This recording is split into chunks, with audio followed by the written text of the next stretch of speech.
Tere hommikust!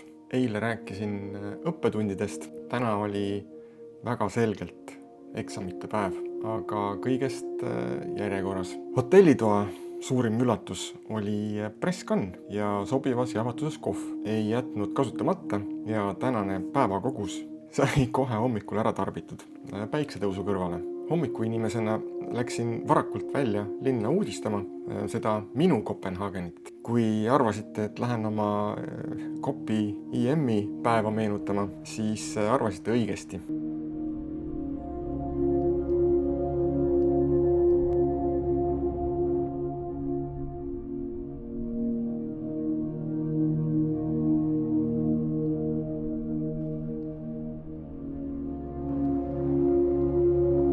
Vaatasin üle tuttava pagaritööga ja haarasin sealt kaasa 2 kaneelirulli ja siis stardipaika Amakeri rannas. Naljakal kombel tuli kõik jälle meelde. Kohad, emotsioonid, rollid ja maskid, hoiakud ja ebakindlus. Kui rannas istusin, tuli rääkima üks Taani noormees. Teadis Eesti lippu ja uuris, kust tulen ja kuhu teel. Rääkis, et sooviks ka ühel päeval miskit sellist teha, aga hetkel pole sobivat ratast, vaid võistlusratas. Viskasin talle kohe ühe elutarkuse. Ühel päeval tähendab tegelikult mitte kunagi ja otsus tuleb teha kohe. Teiseks, õiget ratast jääbki ootama. Iga ratas on õige ratas. See linn näitas seda kõige selgemini. Eriti seda külge, et õige ratas on lihtsalt üks turunduskonstrukt, mis loodud meid rohkem tarbima. Läksime sõbralikult lahku, aga see koht ja vestlus soovis mul lõplikult mingit maski eest rebida ja ühes sellega ka mingit haavad lahti tõmmata. See tunne ja õppetund jäi mind saatma järgnevateks kilomeetriteks. Õige ratas, tõeline triatleet, tõeline rattur. Miks ma soovin, et mind nendes rollides aksepteeritaks? Miks ma üldse soovin, et ennast paigutada mingisse rolli? Õppetund käis, aga ma ei teadnud, et täna järgneb ka sellel teemal eksam. Sõitsin mälu järgi osaliselt läbi ka IM-i jooksuraja, tuli meelde küll, aga nüüd nägin päriselt neid kohti, ümbrust, inimesi, hooneid.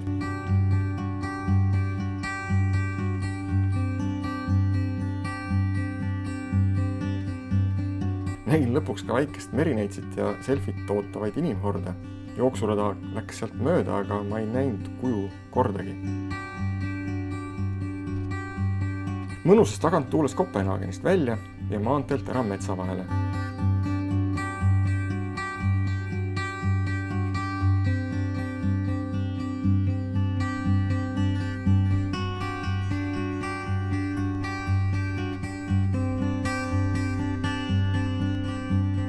Naeratan vastu tulevatele inimestele ja nemad naeratavad vastu. Normaalsus. Ja siis jälle praamile. Ei osanud sellel hetkel aimatagi, et ees ootab lühikese aja sees 2 eksamit. Esimene eksam käis eilse õppetunni kohta numbritest. Ilmselt juba panite tähele, et pole kaardi animatsiooni ega pole ka andmetega overlaid. Seda lihtsal põhjusel, et nimetagem seda siis hooletuseks, aga selle tagajärjel Karmin küll logis, aga salvestamise asemel hoopis kustutas taskus tänase sõidu. Kuidas tuled oma ilma andmeteta eluga toime? Üllatavalt hästi tulin. Ei teadnud, kui palju oleks hetkeks sõidetud oli, ega ka seda, kui palju veel ees. Teadsin kella ja vaatasin selle järgi, et umbes 2 paiku võiks lõpetada. Nii ka tegin. Esimene eksam läbitud. Teine eksam. Rootsi on hoopis erinev Taanist. Rattainfra on olemas, aga kultuuri pole. Rattaga liiklemine on oluliselt keerulisem. Sain autojuhilt signaali kätte. Sain noortelt sõimu ja mõnitamist. Tundsin, et keeraks otsa ringi või astuks, rongile. Eksam kippus käest minema. Õnneks tekkis selgus ja legoklotsid loksusid paika. Meenusid 2 äärmiselt tähendusrikast fraasi Hollywoodi filmidest. Esimene nendest siis There is no spoon ja teine Arrogance and fear still keeping you from learning the simplest and most significant lesson of all. It's not about you. Hetkega kukkusin tagasi sinna Ironmani stardipaika ja sealsete küsimuste juurde. Asi pole küsimuste sisus. Asi on küsimises. Miks ma üldse end kuhugi sobituda soovin? Miks ma peitsin oma ebakindlust, enesekindluse ja ülbuse maski taha? Miks ma tunnen, et ma ei ole piisav? Miks ma võtan isiklikult kellegi teise käitumist? Kas teil hakkas ka nüüd kõrvus kumisema Oreli poisi laul Võta isiklikult? Igatahes mõistsin, aktsepteerisin, võtsin teadmiseks ja lasin minna. Kas ikka päriselt tahtis elu teada? Kui siin peatuspaigas hotelli valikul pirtsutama hakkasin, läbisin ka selle katse. Muutused ei toimu hetkega, aga nüüd vähemasti on uks selja taga sulgumas ja selgus ees ootamas.